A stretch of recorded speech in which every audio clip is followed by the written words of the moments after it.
नमस्कार, सगरमाथा प्राइम समाचारमा स्वागत छ। म अनिल सुनाम। नमस्कार, म जयन्ती पुडासेन। सबैभन्दा पहिले मुख्य समाचार। केन्द्रीय सुरक्षा समितिको बैठक सम्पन्न। स्थानीय तहको निर्वाचन शान्तिपूर्ण, निष्पक्ष र भयरहित बनाउन सुरक्षा निकायलाई गृहमन्त्री खाँडको निर्देशन।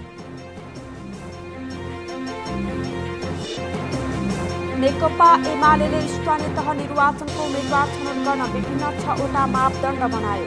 सिफारिसको प्रक्रिया पनि पुर्यायो।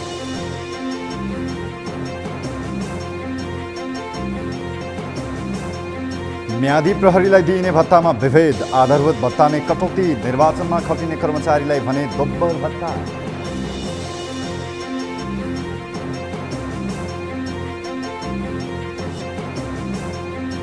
रुसले युक्रेनमा हमला गरेको 1 महिना पुरा, युद्ध अझै लम्बिन सक्ने सङ्केत। आफ्नो अस्तित्व खतरामा परी परमाणु हतियार प्रयोग गर्ने रुसको चेतावनी। र शहीद स्मारक बे डिभिजन फुटबल लिगमा श्रीकुमारी क्लबको पहिलो जित। कोमलटार युथ क्लबलाई 1-0 गोल अन्तरले पराजित।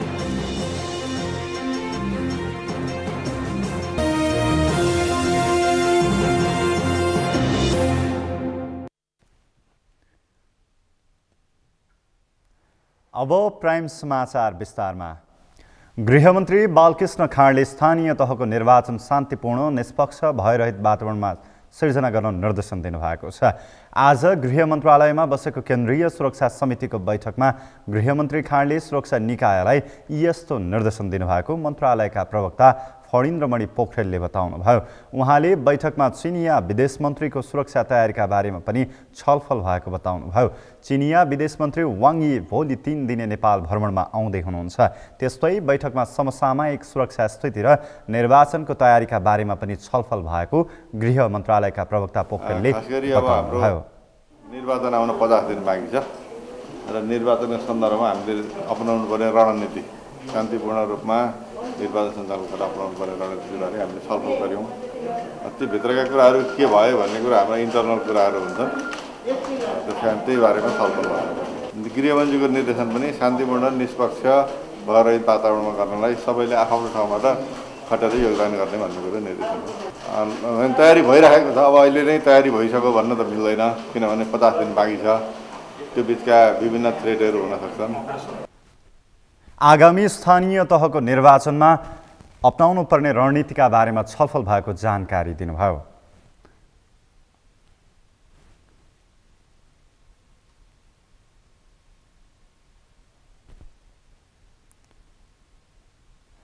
निर्वाचन आयोगले आगामी वर्ष हुने स्थानीय तहको निर्वाचनको तयारीका लागि निर्वाचन आचार संहिता कार्यान्वयनको सम्बन्धमा सरकारवालाहरूसँग अन्तर्क्रिया कार्यक्रम सुरु गरेको छ। आज भएको नियमित पत्रकार सम्मेलनमा आयोगले यसबारेमा जानकारी दिएको हो। अन्तर्क्रिया कार्यक्रम देशका विभिन्न 15 स्थानका केन्द्रमा 1 र 14 वटा जिल्लाहरूमा सञ्चालन हुने र 7 प्रदेशका सदरमुकाममा कार्यक्रम सञ्चालन गरिने आयोगले जनाएको छ।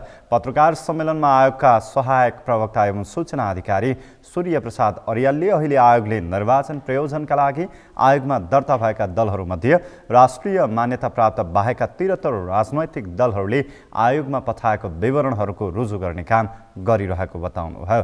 उहाँले मतदाता नामावली, मतदाता परिचय पत्र, निर्वाचनसँग सम्बन्धित निर्देशिका लगायतका सामग्री छपाईका लागि विभिन्न 6वटा प्याकेजको बोलपत्र स्वीकृत गरी आपूर्तिकर्तासँग सम्झौता गर्न प्रत्याचार गरिएको पनि बताउनुभयो। दलहरूमध्ये राष्ट्रिय मान्यता प्राप्त बाहेकका 73 राजनीतिक दलहरूलाई आयोगको मिति 78/12/2 को निर्णय अनुसार आफ्नो जिल्ला स्तरको सङ्गठन संरचना, जिल्ला समितिको विवरण आयोग र निर्वाचन कार्यालयमा मिति 78/12/6 गते भित्र पेश गर्न निर्देशन दिए बमोजिम दलहरूले आयोग र निर्वाचन कार्यालयमा प्राप्त विवरण रुजु तथा भिडान गर्ने कार्य भइरहेको छ।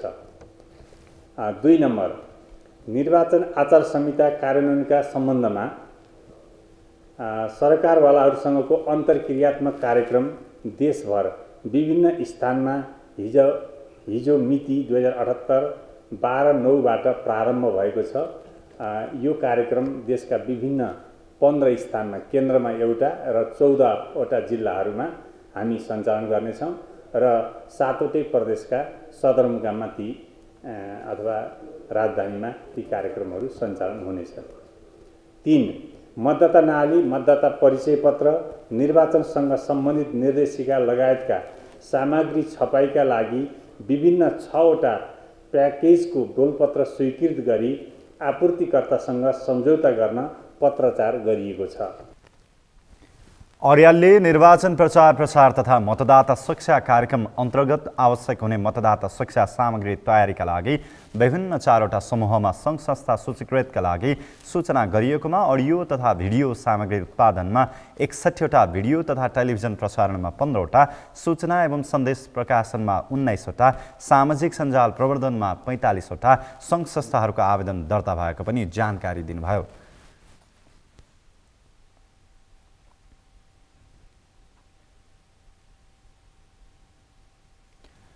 प्रधानमन्त्री शेरबहादुर देउवाले तोकिएको समयमै स्थानीय तहसहित सबै तहको निर्वाचन हुने बताउनु भएको छ।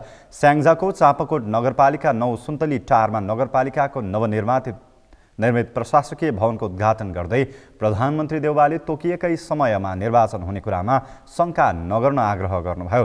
करिब 2/3 जनमत नजिकैको ओली सरकारले असंवैधानिक तौरबाट पटक पटक प्रतिनिधि सभा भङ्ग गरेपछि विशेष परिस्थितिमा यो सरकार बनेको भन्दै प्रधानमन्त्री देउवाले अहिलेको सरकारले काम गर्नेमा शङ्का नगर्न आग्रह गर्नुभयो।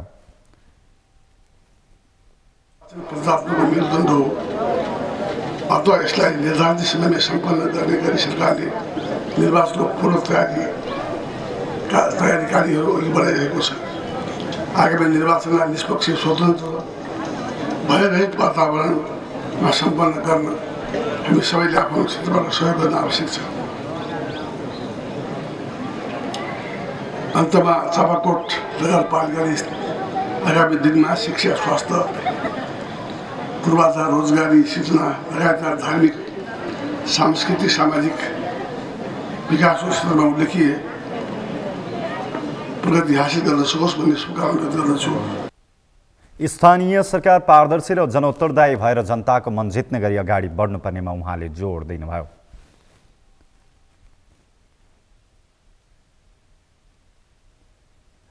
स्थानीय तहको निर्वाचन नजिकै छ। आगामी वैशाख 30 गते हुने निर्वाचनका लागि दलहरू तयारीमा लागेका छन्। त्यस्तै नेकपा एमाले उम्मेदवार छनौट गर्नका लागि 6वटा मापदण्ड तय गरेको छ। उम्मेदवार सिफारिस गर्नका लागि पनि आवश्यक निर्णय गरेको छ। एक रिपोर्ट। नेकपा एमालेको बिहीबार सम्पन्न केन्द्रीय कमिटिको तेस्रो पूर्ण बैठकले आगामी 2079 वैशाख 30 गते हुने स्थानीय तह निर्वाचनका लागि पार्टीको उम्मेदवार छनौट गर्न 6वटा मापदण्ड तय गरेको हो। स्थानीय तह उम्मेदवारका लागि पार्टी नीति र कार्यक्रमप्रतिको प्रतिबद्धता, निर्वाचित जनप्रतिनिधिको कामको मूल्याङ्कन, लोकप्रियता र विजयको सुनिश्चितता, आन्दोलनमा योगदान र पार्टीप्रतिको निष्ठा, कार्यक्षमता, विकास र सुशासन प्रतिको दृष्टिकोण, सन्तुलन र समावेशितालाई ध्यानमा राख्दै उम्मेदवार चयन गर्ने निर्णय गरिएको नेकपा एमाले प्रचार विभाग उपप्रमुख विष्णु रिजालले बताए। त्यस्तै उम्मेदवार सिफारिस गर्नका लागि ओडा अध्यक्षको हकमा ओडा कमिटिको सिफारिस, नगर वा गाउँको हकमा नगर वा गाउँ कमिटिको सिफारिस र जिल्लाको हकमा जिल्ला कमिटिले निर्णय गर्ने निर्णय गरिएको छ। गाउँपालिकाको अध्यक्ष, उपाध्यक्ष तथा नगरपालिकाको प्रमुख, उपप्रमुखको हकमा गाउँ नगर कमिटिको सिफारिस र जिल्ला कमिटिको सिफारिसको आधारमा प्रदेश कमिटिबाट निर्णय गर्ने र उपमहानगर, महानगर कमिटिको हकमा सम्बन्धित कमिटिहरूको सिफारिस र जिल्ला र प्रदेश कमिटिको सिफारिसमा केन्द्रीय कमिटिले निर्णय गर्ने गरी केन्द्रीय कमिटी बैठकबाट टुङ्गाइएको उनले जानकारी दिए। वडा अध्यक्षको हकमा वडा कमिटिको सिफारिस, इलाका वा गाउँ कमिटिको नगर वा गाउँ कमिटिको सिफारिस र जिल्ला कमिटिको निर्णय, गाउँपालिका अध्यक्ष, उपाध्यक्ष, नगरपालिकाका प्रमुख, उपप्रमुखको हकमा गाउँ र नगर कमिटीहरूको सिफारिस, जिल्ला कमिटीको पनि सिफारिसका आधारमा प्रदेश कमिटीबाट निर्णय र उपमहानगर र महानगर कमिटीको हकमा सम्बन्धित कमिटीहरूको सिफारिस, जिल्ला र प्रदेश कमिटीको सिफारिसमा केन्द्रीय कमिटीले निर्णय गर्ने गरी हामीले यसलाई टुङ्ग्याएका छौँ। हामीले उम्मेदवार चयनका लागि 6वटा मापदण्डहरू तय गरेका छौँ। पार्टी नीति र कार्यक्रमप्रतिको प्रतिबद्धता, निर्वाचित जनप्रतिनिधिको कामको मूल्याङ्कन, लोकप्रियता र विजयको सुनिश्चितता, आन्दोलनमा योगदान र पार्टीप्रतिको निष्ठा, कार्यक्षमता, विकास र सुशासनप्रतिको दृष्टिकोण र सन्तुलन र समावेशितालाई ध्यानमा राख्दै हामीले उम्मेदवारहरू चयन गर्नेछौँ। बैठकले स्थानीय तह निर्वाचन घोषणापत्रको तयारीका लागि पार्टीका वरिष्ठ उपाध्यक्ष ईश्वर पोखरेलको संयोजकत्वमा कार्यदल गठन गरेको छ। कार्यदल सदस्यहरूमा उपाध्यक्ष युवराज गेवाली, उपमहासचिव प्रदीप गेवाली, उपमहासचिव विष्णु रिमाल, पोलिट ब्युरो सदस्य देवेन्द्र दाहाल, मध्य प्रदेशका इन्चार्ज प्रभु शाह, पार्टीका बुद्धिजीवी परिषद इन्चार्ज मनोज जङ थापा, नीति अनुसन्धान प्रतिष्ठानका सदस्य डाक्टर युवराज खतिवडा, स्थानीय विकास विभागका उपप्रमुख प्रभा बराल, नेपाल बुद्धिजीवी परिषदका अध्यक्ष डाक्टर दिनेश चन्द्र देवकोटा र इन्जिनियर सुशील गेवाली विज्ञका रूपमा रहेको प्रचार विभाग उपप्रमुख रिजालले जानकारी दिए। उनले स्थानीय तह निर्वाचन घोषणापत्र 2079 वैशाख 9 गते पार्टीले केन्द्रीय तहबाट जारी गर्ने र स्थानीय स्तरमा पनि आफ्नो आवश्यकता अनुसार प्रतिबद्धता पत्र जारी गरिने बताए। अध्यक्ष केपी शर्मा ओलीले चैत 16 गते 753 वटै पालिकाका पार्टी प्रतिनिधिसँग भर्चुअल संवाद गर्ने जानकारी पनि उनले दिए।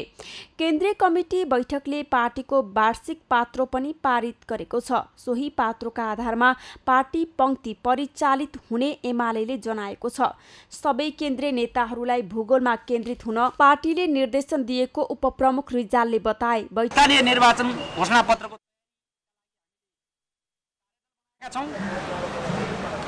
2079 वैशाख 9 गते नेपाल कम्युनिस्ट पार्टीको स्थापना दिवसका अवसरमा केन्द्रीय तहबाट पार्टीका दृष्टिकोणहरू सहितको निर्वाचन घोषणापत्र तय हुनेछ भने 753 वटै स्थानीय तहमा स्थानीय तहका समस्याहरूलाई समावेश गरेर त्यहाँका आवश्यकताका आधारमा प्रतिबद्धता पत्र जाहेर हुनेछ।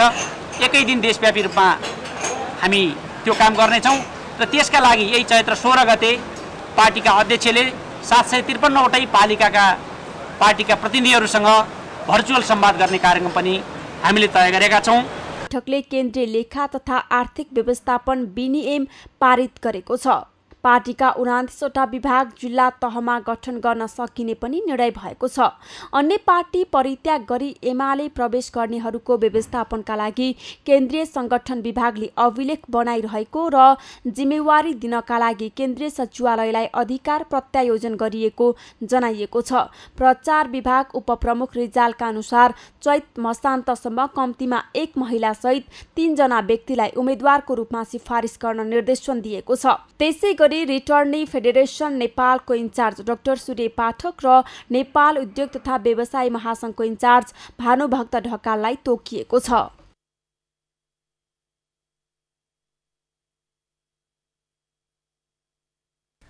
चितवनको माडीस्थित कुसुम खोलाबाट विस्थापित चेपाङहरूका लागि बनाइएको कुसुम खोला नमुना चेपाङ बस्तीको उद्घाटन गरिएको छ।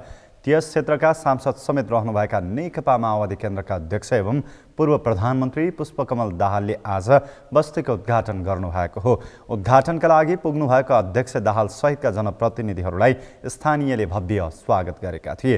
कुसुम खोला, भालुखोला र अन्य भित्री चेपाङ बस्तीहरूबाट विस्थापित र स्थानान्तरित भई आएका चेपाङ समुदायका निम्ति त्यस स्थानमा निर्वाचन क्षेत्र विकास कोषबाट नमुना चेपाङ बस्ती कार्यक्रम अनुसार 41 घर परिवारको आवास निर्माणको काम पूरा भएको हो। कार्यक्रममा अध्यक्ष दाहालले सो चेपाङ बस्तीलाई सहकारीको माध्यमबाट आत्मनिर्भर बनाउन लागि पर्ने प्रतिबद्धता जनाउनुभयो। उहाँले बस्ती वरपरका ठाडो खोलाहरूको तटबन्ध निर्माणका लागि पनि आफूले सकेको सहयोग गर्ने आश्वासन दिनुभयो। झन्डै 10 करोड रुपियाँ चाहिँ को व्यवस्था पनि भएको छ। त्यसबाट केही न केही तटबन्ध जो यो ठाडा खोलाहरूलाई रोक्ने कुरा पनि र अन्य विषयहरूमा पनि मेरो ठाउँबाट लगातार मेहनत भएको छ, मेहनत हुन्छ र यो चेपाङ बस्तीलाई आत्मनिर्भर बनाउने सहकारीको रूपमा विकास गर्न मेरो सहयोग तपाईहरुलाई रहन्छ। अध्यक्ष दाहालले चितवनका सबै क्षेत्रको विकासका लागि आफूले पहल गरिरहेको कुरा स्थानीयलाई राम्ररी थाहा भएको पनि बताउनुभयो।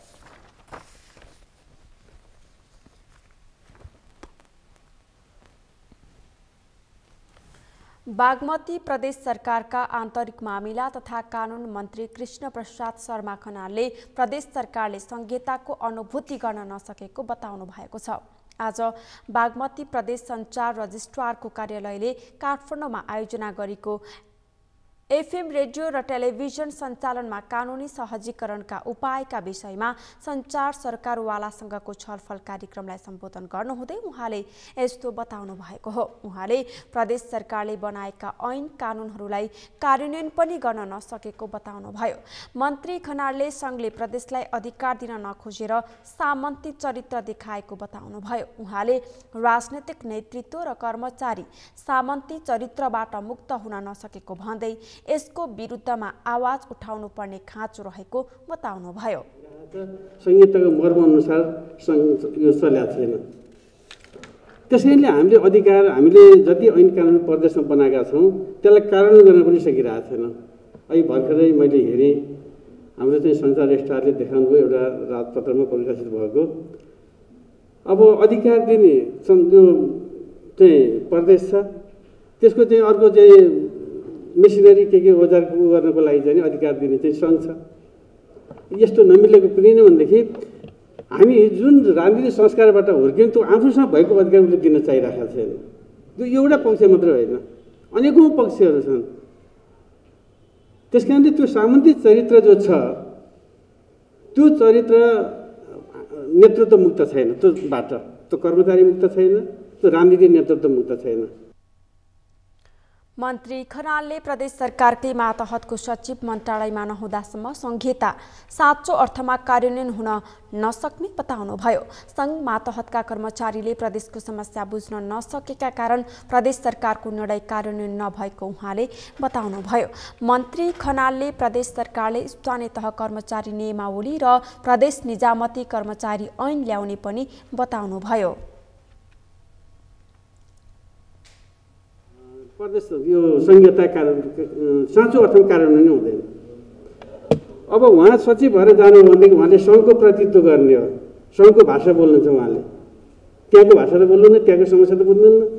त यस अर्थमा जानुहुन्छ कि सहसचिव भएर चाहिँ उहाँ प्रमोसन भएछ, उपसचिवबाट सचिव हुँदा सहसचिवबाट चाहिँ सचिव हुँदाखेरि चाहिँ त्यो जानुपर्ने एउटा कानुनी प्रावधानले मात्रै त्यहाँ जानुभएको छ। अनि उहाँले चाहिँ निश्चित अवधिको लागि जानुहुन्छ, त्यो कहाँको भाषा बोल्नुहुन्छ, कसरी त्यो फर्स्ट आउँछ, अनि हामीले गरेको निर्णय कसरी कार्यान्वयन हुन्छ। उहाँले प्रदेश सरकारले ल्याएको सञ्चार ऐनलाई सरकारवालाको भावना विपरीत हुने गरी संशोधन नगरिने पनि स्पष्ट पार्नुभयो। मन्त्री खनालले सञ्चार रजिस्ट्रारको कार्यालयलाई बलियो बनाइने पनि बताउनुभयो।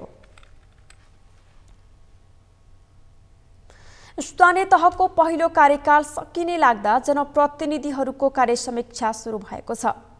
केही स्थानीय तहले जनभावना अनुसार काम गरे पनि अधिकांश स्थानीय तहले जनअपेक्षा भन्दा बाहिरका काम गरेर आम मानिसको स्तरोन्नति लगायतका काममा भने ध्यान दिन नसकेको सर्वसाधारणको गुनासो छ।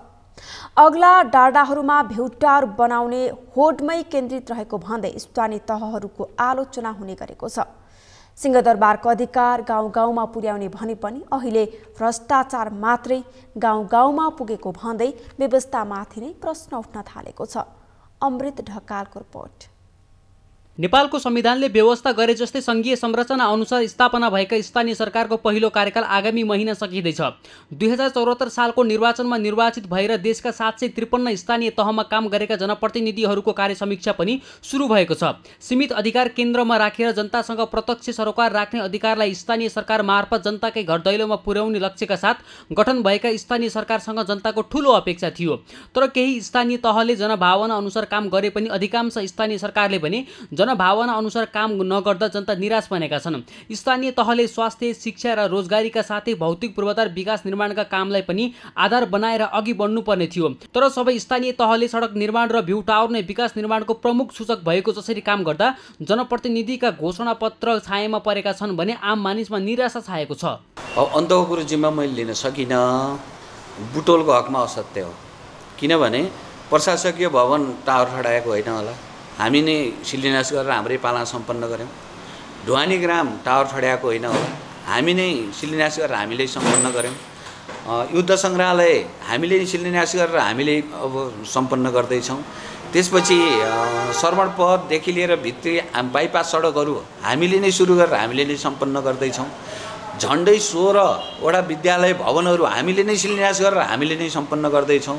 सिंहदरबारको अधिकार गाउँ गाउँ पुर्याउने भन्दै संविधानमा स्थानीय तहको व्यवस्था गरिएको हो, तर संविधानको मर्म र भावना अनुसार सिंहदरबारको अधिकार घर दैलोमा पुग्यो अथवा भ्रष्टाचार गर्ने माध्यम मात्रै पुग्यो भन्दै स्थानीय जनताले व्यवस्थामाथि नै व्यङ्ग्य गर्न थालेका छन्।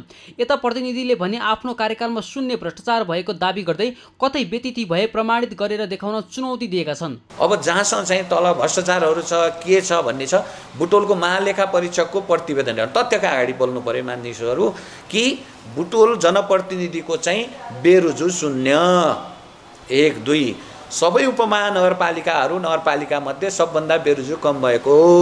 त्यसो त पहिलो कार्यकाल भएका कारणले पनि वर्तमान जनप्रतिनिधिहरूका लागि यो समय अभ्यासको रूपमा सिक्ने कार्यकाल बन्यो। कानुन निर्माणदेखि संविधान कार्यान्वयन गर्नेसम्मको जिम्मेवारी उनीहरूलाई थियो, तर यसो भनेर उनीहरूलाई काम गर्नबाट छुट भने पक्कै छैन। उहाँहरूको एउटा अभ्यासको क्रममा नयाँ अनुभव रह्यो र संसदीय अभ्यासभित्र पनि अत्यन्तै संघीयताभित्रको एउटा स्वायत्त शासनभन्दा पनि अत्याधिक एउटा अधिकार सम्पन्न भएका निकायहरूको सरकारहरूको भूमिकाको जुन उहाँहरूलाई नेपालको संविधानको धारा 8ले दिएको अधिकार एकल अधिकारभित्र र 15वटा उहाँहरूको साझा अधिकार क्षेत्रमा काम गर्ने ढङ्ग चाहिँ खासै देखा परेन।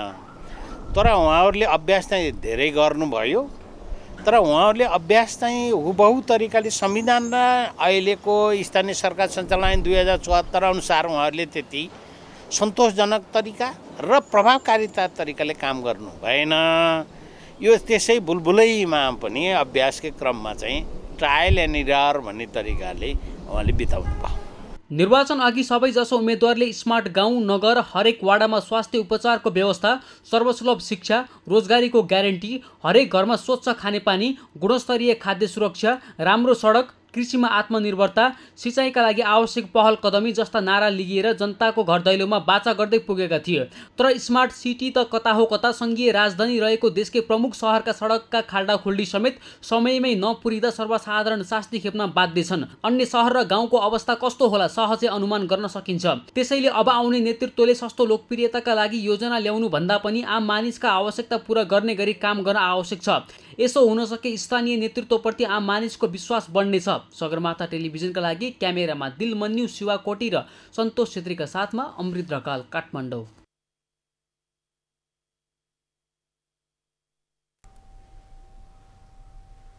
गायक प्रकाश सपुतले आफ्नो गीत पीरका केही दृश्यहरू समाजको भावनालाई बुझेर हटाएको बताएका छन्।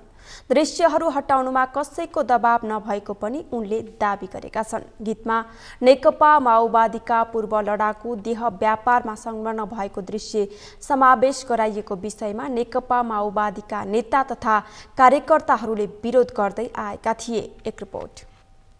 बिहिबार काठमाडौँमा पत्रकार सम्मेलन गर्दै गायक प्रकाश सपुतले पीर गीतमा रहेको देह व्यापार सम्बन्धी दृश्य कसैको दबावमा नभई समाजको भावनालाई हृदयङ्गम गर्दै हटाएको बताएका हुन्। उनले उक्त सिनले समाजमा र त्यस्तै पेसामा आधारित मानिसहरूलाई झनै पीर पारेको भन्दै गीतबाट केही दृश्य हटाउनु परेको बताए। गायक सपुतले जनयुद्ध लडेर समाज विकास नभएकाले निराशा बनेका योद्धाहरू उक्त दृश्यबाट झनै चिन्तित बनेको भन्दै गीतमा भएका केही दृश्य हटाएर पुनः सार्वजनिक गरेको बताए। उनले उक्त कुरालाई भावनात्मक रूपमा बुझिदिन पनि समस्त श्रोता वा दर्शकहरूलाई आग्रह गरेका छन्। सायद यसलाई चाहिँ अलिकति भावनात्मक हिसाबले सोचिदिनु अनुरोध गर्न चाहन्छु। हुन त मसँग प्रशस्तै तर्कहरू छन्, कलाका हिसाबले, प्रतीकात्मक हिसाबले, बिम्बका हिसाबले त्यो देखाउन पाउने कि नपाउने। हामीले संसारभरिका चलचित्र हेरेका छौँ, पुस्तक पढेका छौँ। त्यस्ता पात्रहरू निर्माण गर्न पाउने कि नपाउने, कलालाई अलिकति भए पनि अतिरञ्जित र कलात्मक बनाउन पाउने कि नपाउने भन्ने खालका थुप्रै प्रश्नहरू, तर्कहरू मसँग छन्। तर यतिखेर चाहिँ हामी नेपाली समाजमा छौँ, हामीसँग भावना छ, हामीसँग सम्बन्ध छ, हामीसँग कसैको दुःखसँग रिलेट गर्ने मन छ। सो त्यो मन र भावनाका हिसाबले चाहिँ त्यो पात्रको चित्त दुःख है भन्ने हिसाबले मात्रै त्यो पाठ हटाएको। जसले चाहिँ साँच्चीकै युद्ध लडेका थिए, जो साँच्चीकै घाइते थिए, तिनीहरूको चित्त दुखोस् भन्ने चाहिँ मेरो उद्देश्य थिएन। त्यो 16 डोलोमा चाहिँ तिनीहरूको पनि चित्त दुखेछ भनेपछि तिनीहरूको चाहिँ किन चित्त दुखाउने, जो आफैमा चित्त दुखी बाँचेका छन्, जो आफैमा पीडामा बाँचिरहेका छन्। त्यस्तै अभिनेत्री सुरक्षा पन्तले गीतको बारेमा आफूलाई पनि धेरै म्यासेजहरू आएको बताइन्। उनले गीतबाट उक्त दृश्य हटाउने कुरा गायक सपुतको नितान्त व्यक्तिगत कुरा रहेको बताइन्। अभिनेत्री पन्तले समाजमा भएका कुराहरूलाई भावनासँग जोड्दा राम्रो हुने सोचका साथ त्यो दृश्य हटाइएको बताइन्। हामी समाजकै कथा उठाउँदाखेरि कहिलेकाहीँ समाजले भनेको कुरा सुन्छौँ पनि है। हाम्रो कलाले नै जित्नुपर्छ भन्ने पनि होइन, कलाले उद्देश्य के बोकेको छ र समाजलाई रूपान्तरण गर्ने उद्देश्यमा बोकेको हो नि। यदि यो हटाउँदैमा रूपान्तरण हुन्छ, अहिलेको लागि चाहिँ सबैजनाको पिरलाई त्यति झकझकाउनु भन्दा पनि अलिकति शान्त स्वभावले नै जाउँ, अलि मिलेर नै जाउँ भन्ने माहौल सृजना गर्छ भने वाइ नट लेट्स रिमुभ भन्ने हिसाबले रिमुभ गर्नु भएको हो। तर इट्स अ बिग क्वेसन, त्यो कर्ममा लागेका जति पनि व्यक्तिहरूको पीडा छ त्यसलाई कुनै न कुनै हिसाबले हामीले उजागर गर्न जरुरी थियो। पीर मार्फत उजागर भयो, मलाई जहाँसम्म लाग्छ भविष्यमा अझै उजागर चाहिँ हुनुपर्छ, तर संवेदनशील चाहिँ डेफिनेटली हुनुपर्छ।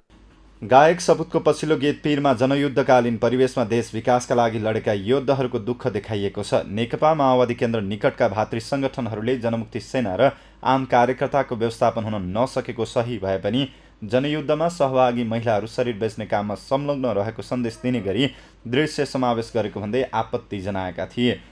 पीर बोलको गीतको भिडियोमा नेपालमा सशस्त्र द्वन्द्व हुँदा माओवादी लडाकु रहेका एक जोडीले वर्तमान समयमा भोगिरहेको अभाव र पीडाको कथा देखाइएको छ। भिडियोको एउटा दृश्यमा पूर्व लडाकु महिला अभावकै कारण देह व्यापारमा संलग्न भएको चित्रण गरिएको छ। त्यही दृश्यमाथि अधिकांश माओवादी नेता तथा कार्यकर्ताहरूले आपत्ति जनाएका हुन्।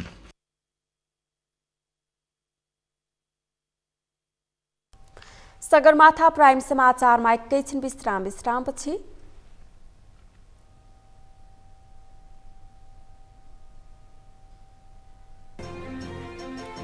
म्यादी प्रहरीलाई दिइने भत्तामा विभेद, आधारभूत भत्ता नै कटौती, निर्वाचनमा खटिने कर्मचारीलाई भने दोब्बर भत्ता।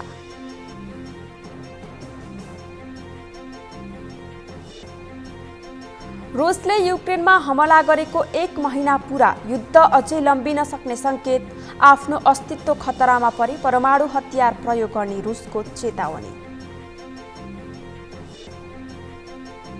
र शहीद स्मारक बी डिभिजन फुटबल लिगमा श्री कुमारी क्लबको पहिलो जित, खुमलटार युथ क्लबलाई 1-0 गोल अन्तरले पराजित।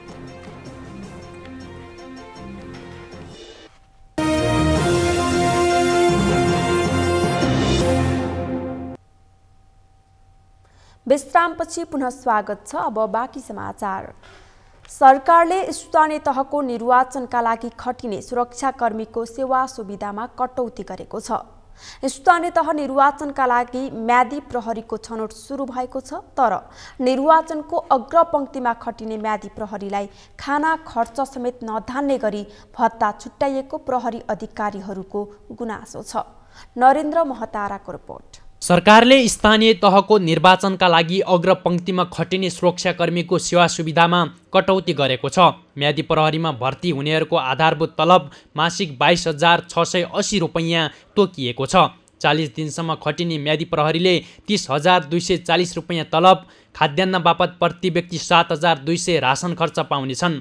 यो खर्चले दुर्गम जिल्लाहरूमा रासन खर्च धान्न समस्या हुने प्रहरी अधिकारीहरूले बताएका छन्। यस्तै पोसाक तथा अन्य सामान खरिदका लागि प्रति व्यक्ति 6,000 रुपैयाँ, आते जाते खर्च 1,000 रुपैयाँ छुट्याइएको छ। बजारमा खाद्यान्नको मूल्य आकाशिएको अवस्थामा बजार मूल्यअनुसार ज्यालादर तोकिने भए पनि सरकारले त्यो सुविधामा कटौती गरेको छ। विगतका निर्वाचनमा 7 दिनसम्म भत्ता उपलब्ध गरिएको भए पनि अहिले त्यो भत्ता कटौती गरिएको प्रहरी अधिकारीहरूले बताएका छन्। जोखिमपूर्ण अवस्थामा काम गर्ने सुरक्षाकर्मीलाई साबिकमा पाएको भत्तामा पनि कटौती गरिनुले उनीहरूको मनोबल गिरेको पूर्व प्रहरी अधिकारीहरूको भनाइ छ। एउटा आयोगको निर्वाचनमा प्रत्यक्ष रूपले चाहिँ जिम्मेवारी बोकेको एउटा आयोगको कर्मचारी माथिल्लोदेखि तल्लो तहसम्मको कर्मचारीले 100% भत्ता पाउने, त्यो पनि निर्वाचन सुरु हुनुभन्दा 2-3 हप्ता अगाडिदेखि पाउने र निर्वाचन सम्पन्न भइसकेको पनि 35 दिनसम्म चाहिँ 100% भत्ता पाउने।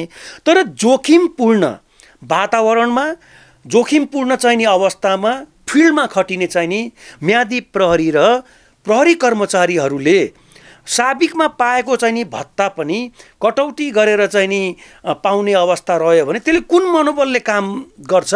स्थानीय तह निर्वाचन सञ्चालन आर्थिक व्यवस्थापन कार्यविधिका अनुसार सरकारले प्रमुख निर्वाचन आयुक्त कर्मचारी, आयुक्तको सुविधामा कार्यरत कर्मचारी, आयुक्तको निवासमा सुरक्षाका लागि खटिएका सुरक्षाकर्मी, PSO, आयोगको मूल गेटमा खटिने नेपाल प्रहरीका 10 जनासम्म सुरक्षाकर्मीले निर्वाचन घोषणा भएको मितिदेखि निर्वाचनको अन्तिम परिणाम प्रकाशन भएको मितिले 35 दिनसम्म सुरु स्केलको दोब्बर तलब, खाजा, खाना खर्च, भत्ता र सञ्चार खर्च पाउने उल्लेख गरिएको छ। तर सरकारले जोखिमपूर्ण अवस्थामा खटिने म्यादी प्रहरीलाई निर्वाचन सुरु भएदेखि 40 दिनसम्मको आतेजाते भत्ता 1000 मात्र छुट्याएको छ। तर राज्यले निर्वाचनका क्रममा खटिने प्रहरीलाई न्यूनतम सेवा सुविधा उपलब्ध गरेकाले यसलाई कम भन्न नमिल्ने सरकारी अधिकारीहरूको भनाइ छ। राज्यले एउटा प्रहरी जवानलाई सरकारले दिएको न्यूनतम वेतन तलब बमोजिमको नै तलब दिएको अवस्था छ भने 7200 चाहिने रासन बापत भत्ता दिएको छ। कपडा लगायत लत्ता कपडाको लागि एकमुष्ट 6000 दिएको छ। आते जाते टिएडी भत्ता अथवा भाडाको के अरे आउने जाने गाडीको लागि 1000 रुपियाँ पैसा दिएको छ भनेपछि त्यो भनेको न्यूनतम सुविधा राज्यले एउटा प्रहरी जवानलाई जति दिने हो त्यति दिएको छ। त्यसकारणले कम भन्न मिल्दैन। विगतका वर्षहरूमा निर्वाचन सम्पन्न गराउन म्यादी प्रहरीको भूमिका महत्त्वपूर्ण रहेको देखिन्छ। सरकारले उनीहरूको मनोबल उच्च बनाउन सेवा सुविधामा कटौती होइन बढोत्तरी गर्न आवश्यक देखिन्छ। सगरमाथा टेलिभिजनका लागि क्यामेरामा केशव तिमिलसिनाका साथमा नरेन्द्र महतारा, काठमाडौँ। देश र जनताको सुरक्षाका लागि सेवारत तथा अवकाश प्राप्त सैनिक पनि तयार रहनुपर्ने प्रधान सेनापति प्रभुराम शर्माले बताउनु भएको छ। भवानी दल तेधरी कैलालीमा आयोजित कैलाली कञ्चनपुरको नेपाली सेना भूतपूर्व सैनिक सम्मेलनलाई सम्बोधन गर्दै प्रधान सेनापति शर्माले बहालवाला सेनासँगै अवकाश प्राप्त सेनाले पनि देश र जनताको सेवाका लागि तयार रहनुपर्ने बताउनु भएको हो। शर्माले नेपाली सेना देश र जनताको सेवा गर्नका लागि कुनै पनि हालतमा पछि नहट्ने बताउनु भएको छ। स्थानमा रहे पनि चाहे जागिरमा हौं चाहे नहौं हामी काम गर्न कटिबद्ध रहेको छौं भन्ने कुरा यो मञ्चबाट तपाईहरुलाई स्मरण गर्न चाहन्छु। नेपाली सेनालाई देशको सुरक्षा, सार्वभौम सत्ता, अखण्डता र नेपाली जनताको एकता र सुरक्षा कार्यका लागि नेपाली जनताले बनाएको संविधानले अधिकार दिएकाले आफ्नो अधिकारभित्र रहेर नेपाली सेनाले सेवा गरिरहेको शर्माको भनाइ छ।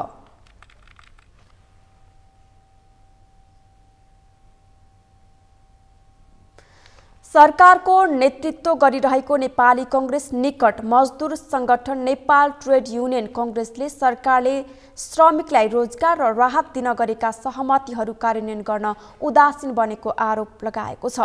आज काठमाडौँमा नेपाल ट्रेड युनियन कांग्रेसले पत्रकार सम्मेलन गर्दै सरकार श्रमिक र रोजगारदाता बीच राहत तथा सहुलियत उपलब्ध गराउन भएको सहमतिहरू कार्यान्वयन गर्न उदासीन बनेको आरोप लगाएको हो।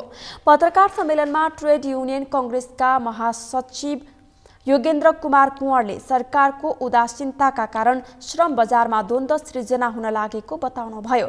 महासचिव कुँवरले सरकारले सामाजिक सुरक्षा कार्यक्रम लागू गर्न ध्यान दिन नसक्दा श्रमिक बीच द्वन्द्व बढेको बताउनुभयो। उहाँले सरकार र प्रमुख राजनीतिक दलहरू श्रमजीवीहरूको दैनिक जीविका प्रति संवेदनशील नदेखिएको आरोप लगाउनुभयो। महासचिव कुँवरले समाजवाद नेपालको संविधानदेखि सबै पार्टीको प्रमुख नीति बनेको भए पनि कार्यक्रमहरू भने त्यसको विपरीत भएको बताउनुभयो। प्रति महासंघको यस बैठकले विशेष चिन्ता जाहेर गरेको छ। यस महासंघको अग्रसरतामा लामो प्रतीक्षापछि लागू भएको योगदानमा आधारित सामाजिक सुरक्षा सीमित संगठित क्षेत्रमा पनि पूर्णता पाउन सकेको छैन। अनौपचारिक र स्वरोजगार श्रमिकहरू जसको लागि लक्षित गरिएको उनीहरूको लागि यो कागलाई बेल पाक्यो न हर्ष न विस्मात भने चाहिँ भएको छ। यस्ता महत्त्वपूर्ण सवालहरूमा राज्यको ध्यानाकर्षण हुन सकिरहेको छैन। सरकार र प्रमुख राजनीतिक दलहरूले श्रमजीवीहरूको दैनिक जीविकाप्रति संवेदनशील देखिएका छैनन्। नेता गिरिजा प्रसाद कोइरालाको अभाव मुलुकको सिङ्गो ट्रेड युनियन अभियानले महसुस गरिरहेको छ। नेपाल ट्रेड युनियन कांग्रेसले चैत 7 र 8 गते काठमाडौँमा 2 दिवसीय राष्ट्रिय समितिको बैठक सम्पन्न गरेको थियो। बैठकले राष्ट्रिय सम्मेलन आगामी जेठ 29 र 30 गते काठमाडौँमा गर्ने 753 वटै स्थानीय तहमा आगामी आषाढ मसान्तभित्र स्थानीय तह समिति गठन गरिसक्ने, वैशाख 18 गते अन्तर्राष्ट्रिय श्रमिक दिवसको अवसरमा स्थानीय निर्वाचनलाई लक्षित गरेर देशका प्रमुख शहरहरूमा श्रमिक र्याली तथा आम सभाका कार्यक्रम गर्ने लगायतका निर्णय गरेको छ।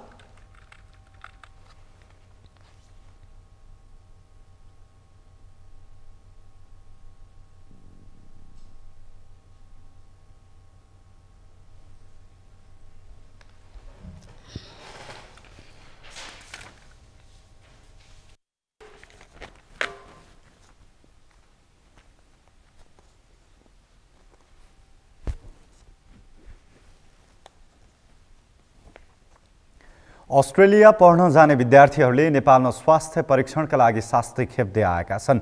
अस्ट्रेलिया जाने विद्यार्थीको स्वास्थ्य परीक्षणका लागि 2वटा स्वास्थ्य संस्थाले मात्र अनुमति पाएका छन्। तर यसरी अनुमति पाएका स्वास्थ्य संस्थाले सीमित संख्यामा मात्र परीक्षण गर्दा अस्ट्रेलियामा कक्षा सुरु भइसक्दा समेत स्वास्थ्य परीक्षणको पालो नआएको भन्दै गुनासो गरेका छन्। नरेन्द्र महताराको रिपोर्ट।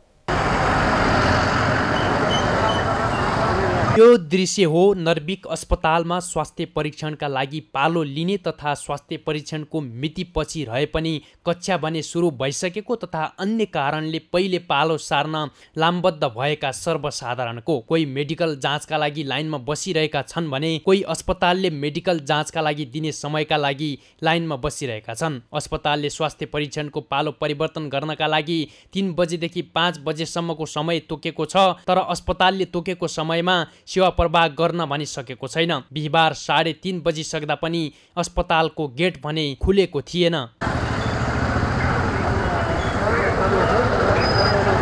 अस्ट्रेलियाका लागि नर्विक अस्पताल र आइओएमले मेडिकल जाँच गर्ने अनुमति पाएका छन्, तर कतिपय विद्यार्थीहरूको कक्षा सुरु भइसक्दा समेत स्वास्थ्य परीक्षणको पालो आउन नसक्दा यसरी भिडभाड बढेको हो। रकम तिरेर गरिने स्वास्थ्य परीक्षण समेत समयमा गर्न नपाएको सेवाग्राहीहरूले गुनासो गरेका छन्। राज्यको अग्रगण्यता हो, राज्यको लाचारीपन हो। एउटा विद्यार्थीको निम्ति विदेशमा गएर केही गर्नको निम्ति अथवा पढ्नको निम्ति जानको लागि पनि यति एउटा मेडिकल रिपोर्ट लिएर 100 जनाको लाइन हुनु भनेको शास्ति दिनु भनेको राज्यको व्यक्तिगतपन हो र राज्यको नालायकीपन हो। म एकदम यो हाम्रो देशको दुःख भन्छु। म यो दुःख त हो।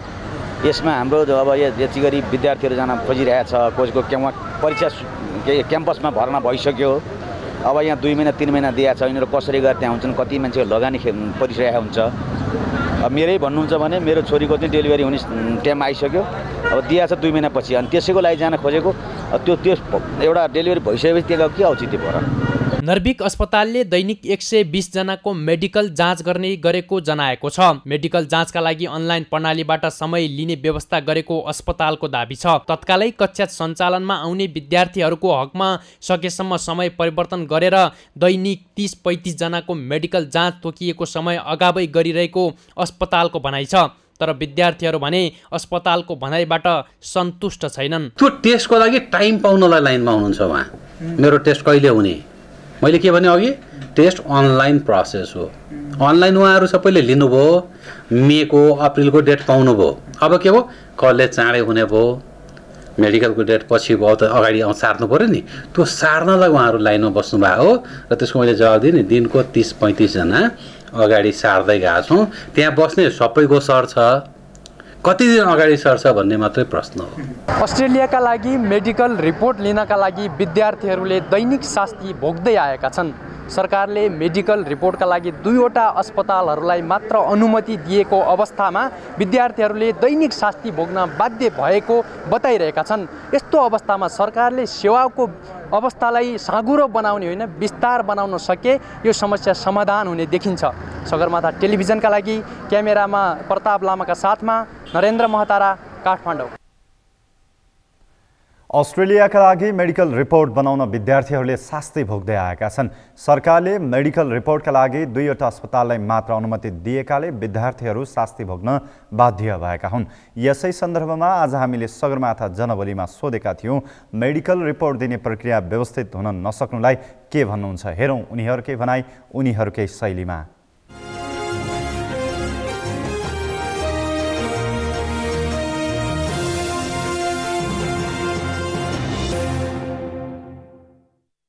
व्यवस्थित त यस्तै हो नि। अब हामी विद्यार्थीलाई चाहिँ अब 3 बजे आउँछ भनेर 3 बजे पाल आउँछ, तिमीहरू चाहिँ लाइन बस्नुपर्छ, गएर त्यहाँ रुखको फेदमुनि गएर बस्नु भन्यो। अनि अहिले चाहिँ पाला बस्दाखेरि हामी 11 बजेदेखि आएको यहाँ, नेपाली हो होइन, लाइन बस्नुपर्छ भनेर हामी 11 बजे आएको क्या यहाँ, खाजा नखाइकन पानी नखाइकन होइन। यो चाहिँ व्यवस्थित हुनु पर्यो। राज्यको अग्रमण्यता हो, राज्यको लाचारीपन हो। एउटा विद्यार्थीको निम्ति विदेशमा गएर केही गर्नको निम्ति अथवा पढ्नको निम्ति जानको लागि पनि यति एउटा मेडिकल रिपोर्ट लेखेर 100 जनाको लाइन हुनु भनेको, शास्ति दिनु भनेको राज्यको व्यक्तिगतपन हो र राज्यको नालायकीपन हो। सरकारको नालायकीपन हो। कुनै पनि क्षेत्रमा गयो अब यस्तै जनताले शास्ति भोगेका छन्। अब यहाँ देखिराख्नु भएको छ तपाईँले यत्र यत्र जाने केटाकेटी हाम्रा छोराछोरीहरू सबै अब यो बाहना त पढ्ने भनेर भन्ने छ होइन, तर यी सब भाँडा माझ्ने र पोचा लाउन जाँदैछन् होइन। त्यसले गर्दाखेरि साह्रै दुःख लाग्दो परिस्थिति छ। हाम्रो देशको दुःख भन्छु म यो दुःख त हो।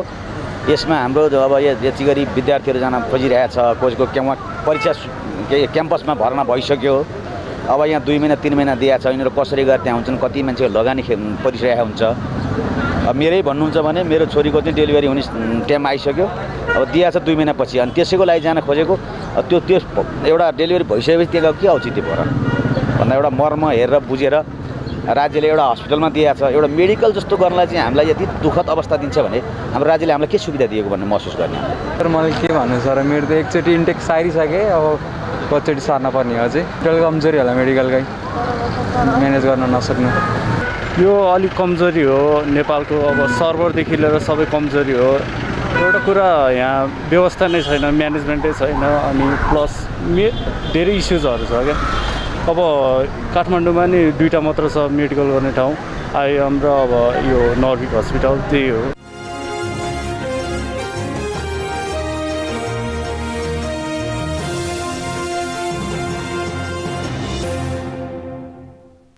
आज विश्व अन्तर्राष्ट्रिय क्षयरोग दिवस। क्षयरोग अन्त्यका लागि लगानी गरौँ जीवन बचाउँ भन्ने नाराका साथ नेपालमा पनि क्षयरोग दिवस मनाइएको छ।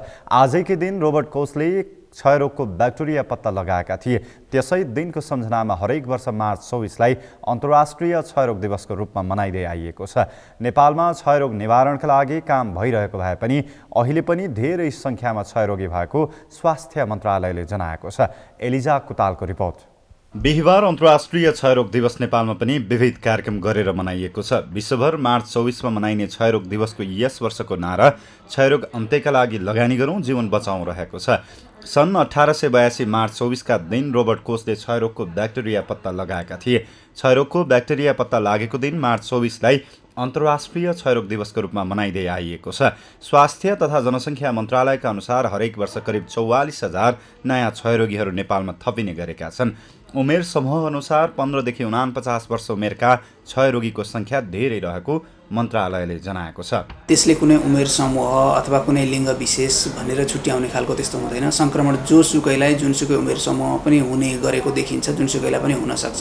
त्यसबाट बच्नका लागि हामीले बालबालिकाहरूका लागि बिसिजीको जुन खोपहरू लगाइरहेका छौँ, ती नियमित खोपहरूमा हाम्रा बालबालिकाहरूलाई समयमै हामीले समावेश गर्नुपर्ने हुन्छ भने उमेर अब लिङ्गको हिसाबले हेऱ्यौँ भने घरभन्दा बाहिर निस्किने, काम गर्ने क्रममा सानो ठाउँमा बसेर धेरै व्यक्तिहरूसँग भेटघाट हुने, क्षयरोगीहरूसँग भेटघाट हुन सक्ने वर्गहरू चाहिँ अलि बढी सङ्क्रमित हुन सक्ने, त्यस्ता व्यक्तिहरूले ल्याएर घरका व्यक्तिहरूलाई फेरि सङ्क्रमित गर्न सक्ने खालको देखिन्छ। क्षयरोग नियन्त्रणका लागि सरकारले सचेतनामूलक कार्यक्रम गर्नुका साथै रोग निवारणका लागि निःशुल्क औषधि वितरण लगायतका काम गर्दै आएको छ। सरकारले निःशुल्क औषधि उपचारको व्यवस्था गरिरहेको छ विगत लामो समयदेखि। र गएका वर्षहरूमा हामीले हेऱ्यौँ भने टिबीको हामीले वार्षिक सर्वेक्षण पनि गर्छौँ, त्यसको नतिजाहरू पनि सार्वजनिक गरिरहेका हुन्छौँ र त्यसैका आधारमा आगामी वर्षहरूका योजनाहरू पनि बन्ने गरेका छन् टिबीका कार्यक्रमहरूमा। सरकारले रोगको पहिचान, चाँडो पहिचान गर्ने, परीक्षण गराउन व्यक्तिहरूलाई अभिप्रेरित गर्ने, रोग चाँडो पहिचान भएपछि उपचार व्यवस्थापन गर्न सहज हुने र सङ्क्रमण फैलिने कुराहरूलाई कम गर्नका लागि सचेतना अभिवृद्धि गर्ने, समुदाय स्तरको सहभागिताहरू बढाउने यी कामहरू गरिरहेको छ भने औषधि उपचार निःशुल्क हुने व्यवस्था गरिएको छ। माइक्रोब्याक्टेरिया ट्युबरकुलोसिसका कारण श्वास प्रश्वासको माध्यमबाट क्षयरोग सजिलै सर्न सक्ने भएकोले आवश्यक सचेतना अपनाउन चिकित्सकहरूले आग्रह गरेका छन्। सरकारले क्षयरोग निवारणका लागि विविध कामहरू गर्दै आएको छ। यद्यपि अहिले पनि क्षयरोगबाट सङ्क्रमित हुनेको सङ्ख्या धेरै छ। त्यसैले दिवस मात्र होइन सरकारको क्षयरोग निवारणमा सहयोग पुग्ने गरी आम मानिसले समेत काम गर्न सक्ने हो भने क्षयरोग निवारणको प्रयासले सार्थकता पाउन सक्छ। सगरमाथा टेलिभिजनका लागि क्यामेरामा केशव तिमल सिन्हाका साथमा एलिजा कुताल, काठमाडौँ। सगरमाथा प्राइम समाचारमा पालो भएको छ विश्रामको विश्रामपछि। रुसले युक्रेनमा हमला गरेको 1 महिना पुरा युद्ध अझै लम्बिन सक्ने सङ्केत, आफ्नो अस्तित्व खतरामा परे परमाणु हतियार प्रयोग गर्ने रुसको चेतावनी र शहीद स्मारक बी डिभिजन फुटबल लिगमा श्रीकुमारी क्लबको पहिलो जित, खुमलटार युथ क्लबलाई 1-0 गोल अन्तरले पराजित।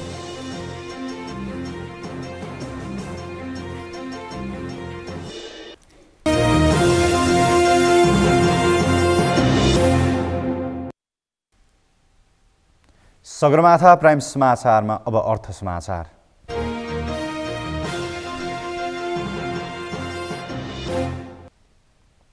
साताको अन्तिम दिन आजको कारोबारमा पनि नेप्से परिसूचक ओह्रालो लागेको छ। आज नेप्से परिसूचक 16.69 अङ्कले घटेर 1613.67 बिन्दुमा झरेको छ। त्यस्तै सेन्सिटिभ इन्डेक्स 6.17 अङ्कले घटेको छ भने फ्लोट इन्डेक्स 126 अङ्क र सेन्सिटिभ फ्लोट इन्डेक्स 1.89 अङ्कले घटेको छ। आज कारोबारमा आएका 224 कम्पनीको 52,98,543 किता सेयर 3,24,89,43,824 रुपियाँ बराबरको कारोबार भएको छ। नेप्से परिसूचकमा गिरावट आए पनि कारोबार रकम भने केही बढेको छ। बुधबार 2 अर्ब रुपियाँ बराबरको सेयर कारोबार भएको थियो। नेप्सेको 13 उपसमूहमध्ये 11 उपसमूहको सूचकमा गिरावट आएको छ भने 2वटा उपसमूहको वृद्धि भएको देखिएको छ, जसमा जीवन बिमा उपसमूहको सूचक 2.54%ले बढेको छ भने निर्जीवन बिमा उपसमूहको सूचक 1.05%ले बढेको छ। बाँकी सबै उपसमूहका सूचक 1% भन्दा बढी गिरावट आएको छ।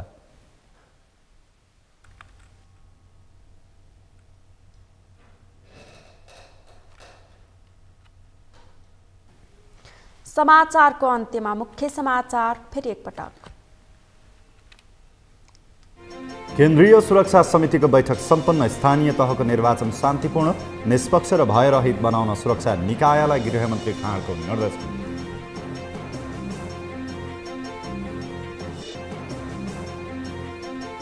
नेकपा एमाले स्थानीय तह निर्वाचनको उम्मेद्वार छनौट गर्न विभिन्न 6वटा मापदण्ड बनायो। सिफारिसको प्रक्रिया पनि टुङ्ग्यायो। म्यादी प्रहरीलाई दिइने भत्तामा विभेद, आधारभूत भत्ता नै कटौती, निर्वाचनमा खटिने कर्मचारीलाई भने दोब्बर भत्ता।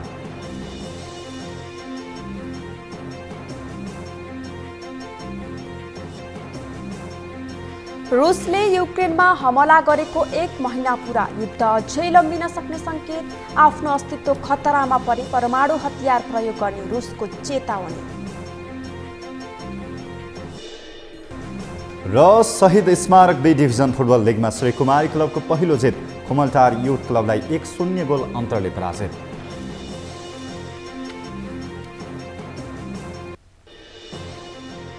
हौस् त सगरमाथा प्राइम समाचार अहिलेलाई सकियो। तपाईँ समाचार बुलेटिनका साथै सगरमाथा टेलिभिजनका सम्पूर्ण कार्यक्रम www.sagarmatha.tv मा पनि पढ्न र हेर्न सक्नुहुनेछ। साथै युट्युबमा youtube.com/sagarmatha TV नेपालमा हेर्न सक्नुहुनेछ। तपाईँ हामीलाई फेसबुकमा पनि facebook.com/stv नेपालमा फलो गर्न सक्नुहुनेछ। समाचारको शिखर नेपालको गौरव, नेपालको पहिलो न्युज च्यानल सगरमाथा टेलिभिजन हेर्दै गर्नुहोला। नमस्कार। नमस्कार।